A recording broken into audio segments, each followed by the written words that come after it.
Hello, Uncle Jim. Today I want to share with you what I think is probably the greatest way to earn passive income, and that's selling options. I'm going to give you some pointers that I typically use, share some of my trades, and also kind of give you a market update. So stay tuned. I think you're really going to enjoy what I have for you.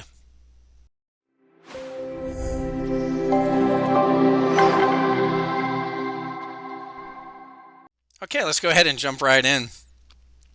Now, I do want to give a quick market update before I jump into the details for this video.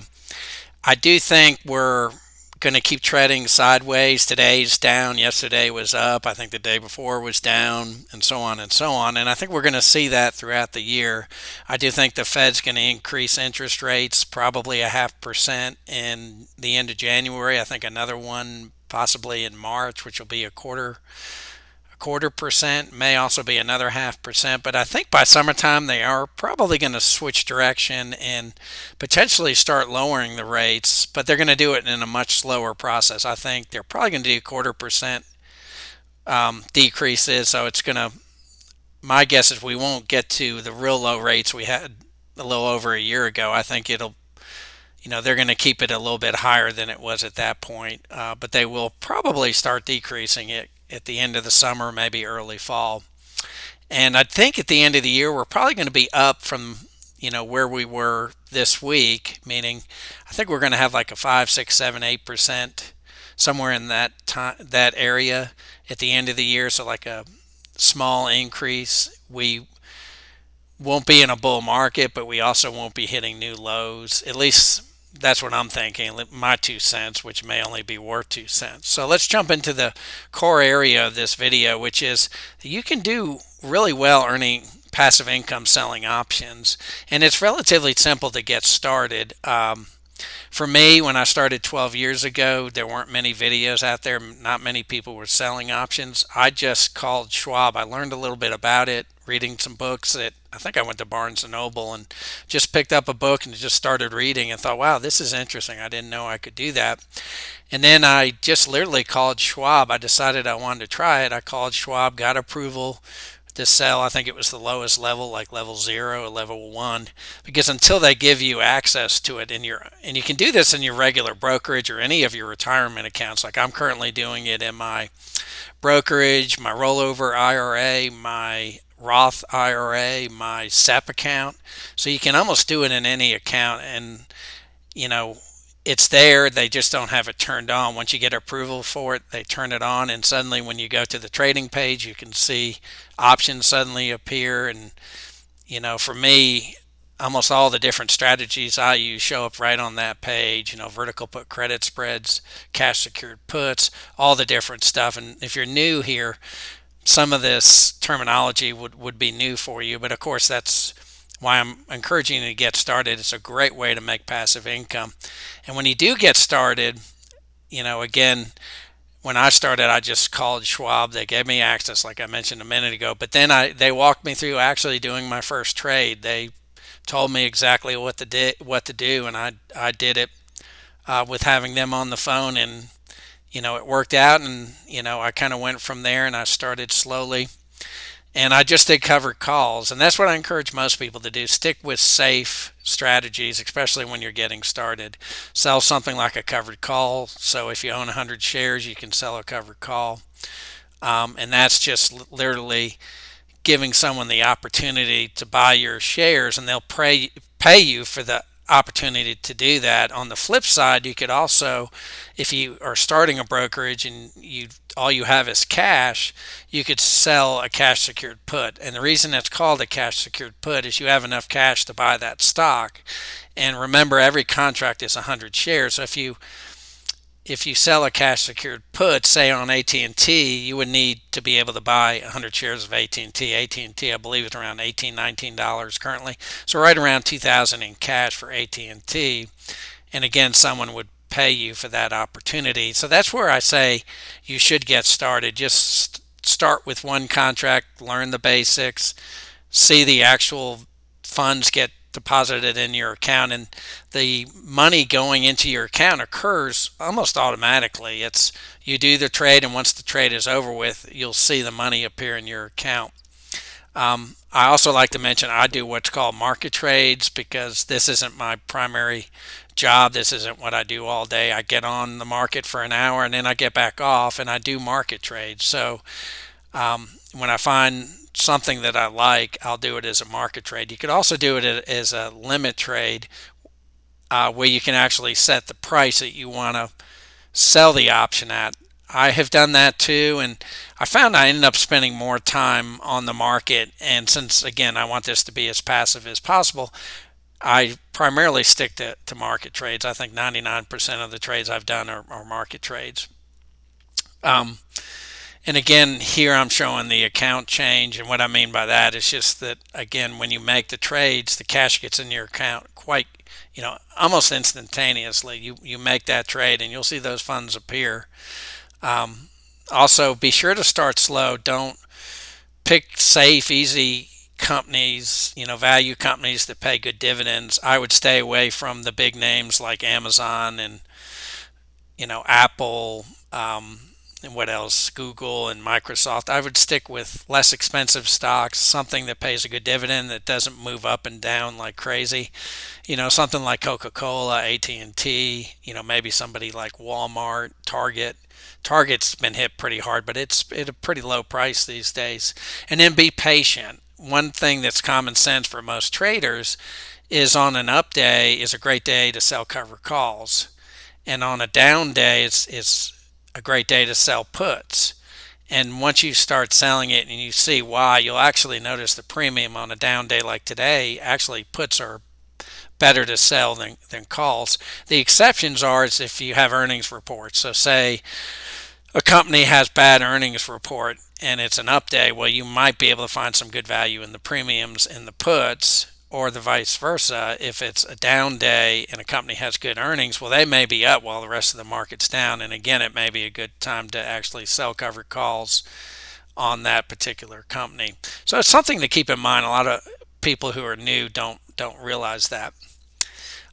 Next, I wanted to talk about fee comparison, but before I jump into that, as always, please subscribe, hit that like button. I'm a small channel growing. I do have memberships. If you want to learn more, take a look below.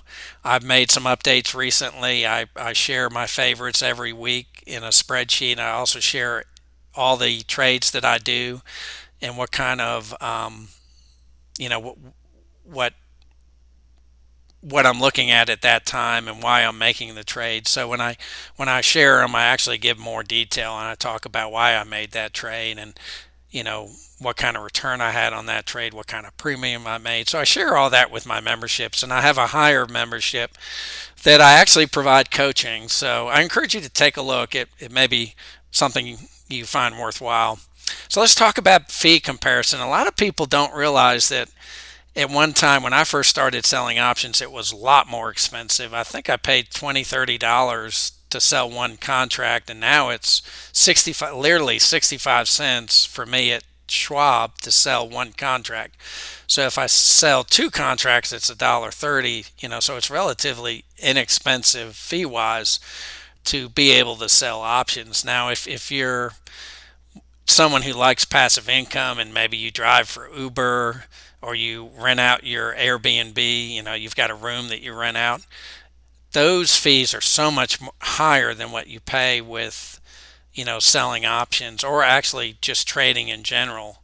They charge, I believe Uber will charge a flat fee and then also a percentage, and it can be pretty pricey. Plus, the amount of time you need to spend in both. For Uber, you got to be driving the car, someone needs to pay you, then the fees get pulled out. Maybe they'll give you a tip, but it's a lot more time required. I don't look at Uber as passive income. It's definitely a side hustle, but it's not very passive. And probably the same with Airbnb. I think a lot of people do look at Airbnb and maybe renting a room is very passive, but there's a lot of work, getting the room clean, verifying that the person who wants to rent it is a safe person to have in your home.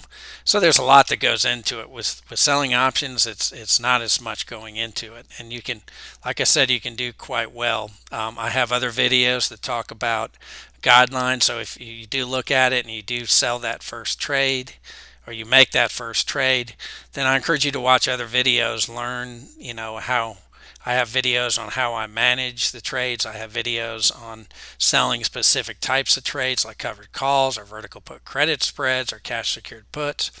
So I encourage you to explore, and you can watch some of those videos or other videos that are on the internet. But for me, it's worked out quite well. For 2023, I'm looking at trying to make 4,000 a month in passive income. And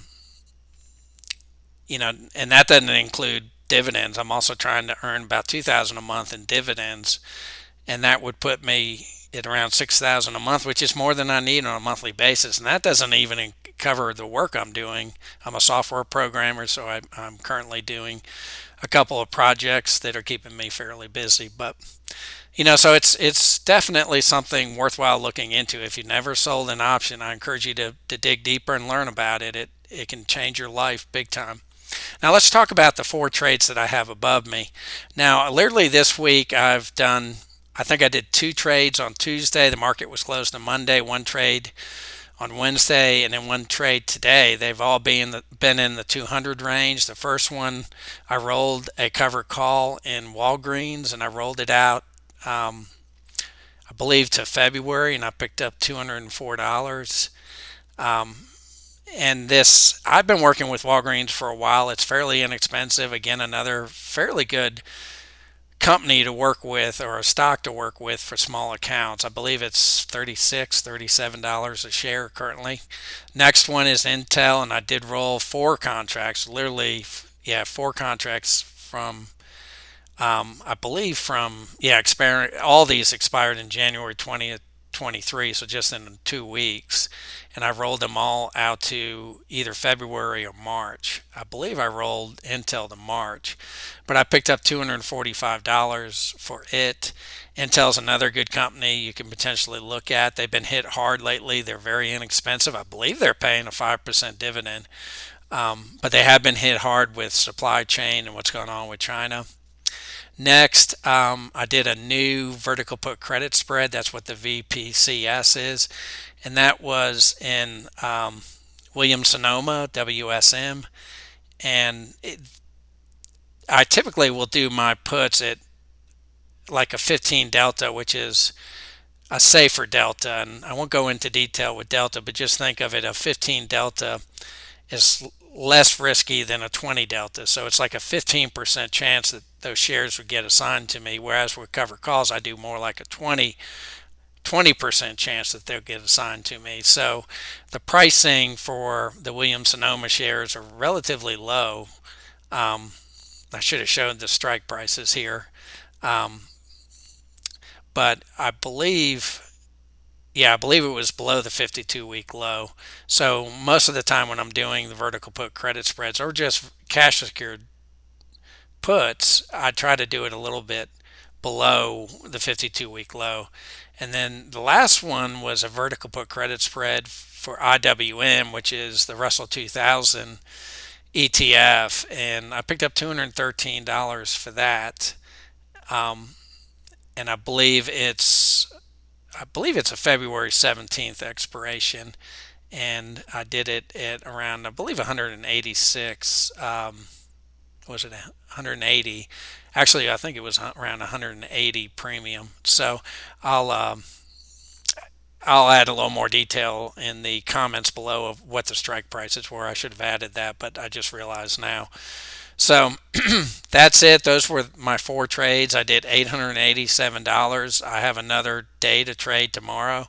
My guess is I'm shooting for 1,000 a week, which will give me 4,000 a month. But if I do more, each week, then maybe one week I don't need to do as much. And that's my goal, is to get to 4,000. But I'm hoping to be there by the end of the year.